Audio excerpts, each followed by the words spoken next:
Hit and रनच्या नव्या कायद्यासंदर्भात अनेक आक्षेप जे आहेत ते ट्रक चालक संघटनांकडनं नोंदवल्या गेलेले आहेत. आणि याच प्रकरणी जर का बघायचं तर ठिकठिकाणी आपल्याला देशामध्ये आंदोलन होताना पाहायला मिळत आहेत. अनेक राज्यांमध्ये आंदोलनं सुरू आहेत. महाराष्ट्रामध्ये देखील काही जे ट्रक चालक आहेत त्यांच्याकडनं या संदर्भात आंदोलन केलं गेलेलं आहे. याच संदर्भात बोलण्यासाठी माझ्यासोबत आहेत ऑल इंडिया मोटर ट्रान्सपोर्ट काँग्रेसचे माजी अध्यक्ष आणि कोर कमिटी मेंबर बाल मलकीत सिंह. आपण त्यांच्याशी या संदर्भात बातचीत करूया. सर, इस ओवरऑल वाक्य को आप किस तरह देखते हो? बहुत से जो ट्रक चालक है उनकी तरफ से आंदोलन फिलहाल रास्ते पर होते हुए नजर आ रहे हैं. देखिए, जैसे आपने बताया कि जो हिट एंड रन केसेस में जो नया कानून आया है जिसमें एक प्रावधान किया गया है कि ड्राइवर को इन केसेस में 10 साल की सजा होगी या 7 साल का जुर्माना होगा. जब ये एक्ट बना है एक डर, भय, फियर फैक्टर चालकों में बहुत बढ़ गया है. All India motor transport Congress ने इसका समय पर संज्ञान लिया और तुरंत इसके ऊपर कार्रवाई की. हमने प्रधानमंत्री नरेंद्र मोदी जी को, गृह मंत्री अमित शाह जी को, जितने लोकसभा के मेंबर ऑफ पार्लियामेंट हैं, जितने राज्यसभा के मेंबर ऑफ पार्लियामेंट हैं, सभी राज्यों के मुख्यमंत्री, गवर्नर साहब को पत्र लिखकर इसमें जस्टिफाई किया कि ये जो एक्ट आप लेके आ रहे हैं इसमें क्या लकूना है और किस तरह ये परिवहन उद्योग को प्रभावित करेगा, इफेक्ट करेगा. क्योंकि ट्रांसपोर्टर और ड्राइवर एक वाइटल कंट्रीब्यूटर है for the road supply chain और इकोनॉमी के लिए. और 27% ड्राइवरों की आज शॉर्टेजेस है. अगर ये डर बैठा रहेगा तो कोई भी चालक अपना ड्राइविंग काम नहीं करेगा. तो इसमें आने वाले दिनों में बहुत बड़ा संकट देश के सामने आएगा. पूरी सप्लाई चेन ठप हो जाएगी. और हमने अपील की हुई है कि इसके ऊपर जल्द संज्ञान लें, इसके ऊपर क्लैरिफिकेशन दें. लेकिन आज आप देख रहे हैं कि कुछ संगठन नहीं कह सकता, ये स्पॉन्टेनियस रिएक्शन जो सड़कों पर पूरे देश में दिख रही है. आपने महाराष्ट्र का जिक्र किया कि आज कोई व्हाट्सएप के माध्यम से, फेसबुक के माध्यम से, सोशल मीडिया के माध्यम से ये ऐलान किया गया कि 1, 2, 3 तारीख को हम कोई भी गाड़ी चलाएंगे नहीं. आज पहला दिन है. जगह जगह से हमें रिपोर्ट्स मिल रही हैं कि जगह जगह पे गाड़ियां रुकी हुई हैं. आज कल हमारी एक अर्जेंट मीटिंग है दिल्ली में जिसमें हमारे देश भर के मेंबर ऑनलाइन भी जुड़ेंगे. वहां पर अपनी हम जो आगे की रणनीति है, इस जो मुद्दे को, गंभीर मुद्दा है जिसे आज काला कानून कहा जाता है, इसको इस संदर्भ में आगे कैसे बढ़ना है, इसको कैसे ठीक करवाना है, ये हम कल की मीटिंग में इसका निर्णय लेंगे. और कल शाम को एक प्रेस कॉन्फ्रेंस दिल्ली में करके अपनी जो फर्दर कोर्स ऑफ एक्शन है उसका ऐलान करेंगे.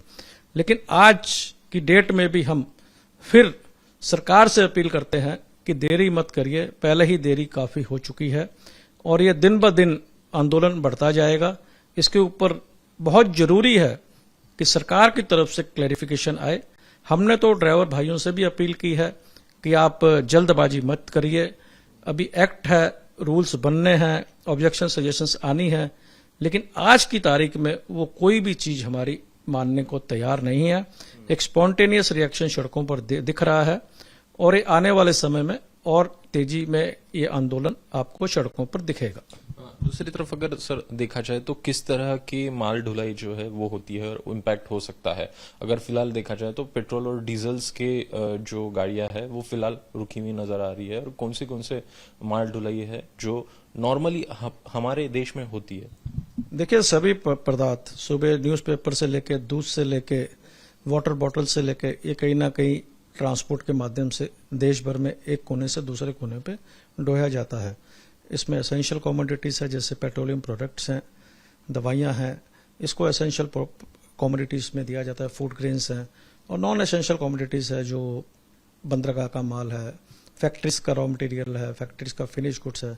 लेकिन आप देख रहे हैं कि ये बहुत, जब हमने कोई भी आंदोलन छेड़ा है तो एसेंशियल कमोडिटीज को we are keeping out preview of the agitation. लेकिन आज देख रहे हैं कि उल्टा हो रहा है. सबसे पहले ही जो पेट्रोलियम प्रोडक्ट की जो माल ढुलाई अपने आप ही बंद कर दी है चालकों ने. मालिक क्या करेगा जब चालक गाड़ी चलाने से मना करेगा?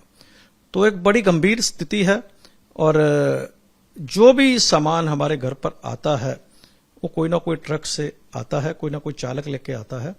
एक बार फिर सरकार से अपील है कि इसके ऊपर संज्ञान तुरंत लिया जाए और तुरंत क्लेरिफिकेशन इसमें दी जाए। और इसमें एक बात और जोड़ना चाहूंगा कि जो आक्रोश आपको दिख रहा है कि भारी वाहनों में हैवी व्हीकल्स के ड्राइवर कर रहे हैं, उनका एक अलग कारण है। वो 24 घंटे सड़कों पर रहते हैं, वो दिन में भी गाड़ी चलाते हैं, रात में भी गाड़ी चलाते हैं, सर्दी में भी चलाते हैं, गर्मी में भी चलाते हैं, पहाड़ी इलाकों पे भी चलाते हैं, शहरों में भी चलाते हैं, गलियों में भी चलाते हैं, सोसाइटी में भी गाड़ियां लेके आते हैं। तो उनकी एक चिंता वैसे है, उनके लिए कोई सुविधा सड़कों पर नहीं है। और ये कानून सिर्फ उनके लिए नहीं है, ये आम नागरिक के लिए भी है, ये आपके लिए भी है, मेरे लिए भी है, एक हमारी जो लेडीज है उसके लिए भी है। हमारी जो जर्नी होती है वो शॉर्ट होती है, एक घर से ऑफिस जाएंगे, ऑफिस से नहीं तो कोई शहर में जाके आएंगे। और देखिए इसका परिणाम क्या होगा। अगर कोई हमारी माताएं बहनें अगर कोई बच्चे को स्कूल छोड़ने जाती है तो उनसे कोई दुर्घटना हो जाती है, और आप जानते हैं क्या मानसिकता क्या है। पहली बात तो गाड़ी को नष्ट किया जाएगा, जो गाड़ी चला रहा है उसको कोई ना कोई मारा पीटा जाएगा, और कई केसेस में उनकी मौत भी हो जाती है। और डर के माहौल से जो ड्राइवर भी है और आम नागरिक भी है वहां से निकलने की कोशिश करता है, और फिर जाके वो पुलिस स्टेशन में कहीं ना कहीं रिपोर्ट करता है या अगली कार्रवाई करता है। आज इसमें कोई भी क्लैरिफिकेशन नहीं है। क्या कोई हमारी माताओं को या बहनों को कोई एक्सीडेंट हो जाता है, गलती हो जाती है, वो कई गलती से डर के मारे में रिपोर्ट नहीं करती हैं, क्या उनको आप 10 साल की सजा देंगे? या कोई हमारा बच्चा है, नौजवान बच्चा है जिसकी की उम्र काम करने की है, नौकरी करने की है, घर को चलाने की है, उससे कोई दुर्घटना होती है, क्या वो 10 साल जेल में काटेगा? इसमें कई लकूना है, कई कॉम्प्लिकेशंस हैं, कई कॉम्प्लेक्सिटीज हैं, और हम मानते हैं कि ये सबके ऊपर चर्चा होनी चाहिए। और एक तब तक ये जो एक्ट है इसको अबैंस में रखना चाहिए और विस्तार में चर्चा होनी चाहिए, सभी स्टेक होल्डर से होनी चाहिए, चालक से होनी चाहिए, एक कार चलाने वाले से होनी चाहिए, एक मोटरसाइकिल चलाने वाले से होनी चाहिए, एक रिक्शा वाले से होनी चाहिए, एक टैक्सी वाले से होनी चाहिए, और चालकों से स्टेक होल्डर से होनी चाहिए। तब तक हमारी सरकार से अपील है कि गंभीरता को देखते हुए, सीरियसनेस को देखते हुए रोड सप्लाई इफेक्ट ना हो, क्योंकि हमारा देश डेवलप हो रहा है। इस तरह की रुकावट होगी तो काफी देश को नुकसान होगा, और तुरंत कोई ना कोई इसके ऊपर कार्रवाई करें और ये घोषणा करें कि जो एक्ट हम लाए हैं इसको हम अबैंस में रखते हैं, और चर्चा होने के बाद में जो निर्णय होगा वो हम सारे मिलकर स्वीकार करेंगे। नेमका सध्याला जर का बघायचं तर अनेक अडचणी ज्या आहेत त्या ट्रक चालकांसमोर आहे, आणि अशात सध्याला उत्स्फूर्तपणे हे सगळे ट्रक चालक जे आहेत ते आंदोलनात उतरले आहेत। मात्र आतापर्यंत तरी ऑल इंडिया मोटर ट्रान्सपोर्ट काँग्रेसकडनं भूमिका घेण्यात आलेली नाही आहे। या संदर्भात उद्या बैठक आहे आणि या बैठकीमध्ये काय भूमिका घेतली जाते आहे हे बघणं महत्वाचं असेल। कॅमेरामॅन मनोज जयस्वालचा अभिषेक म्हठाळ, एबीपी माझा, मुंबई। एबीपी माझा, उघडा डोळे बघा नीट।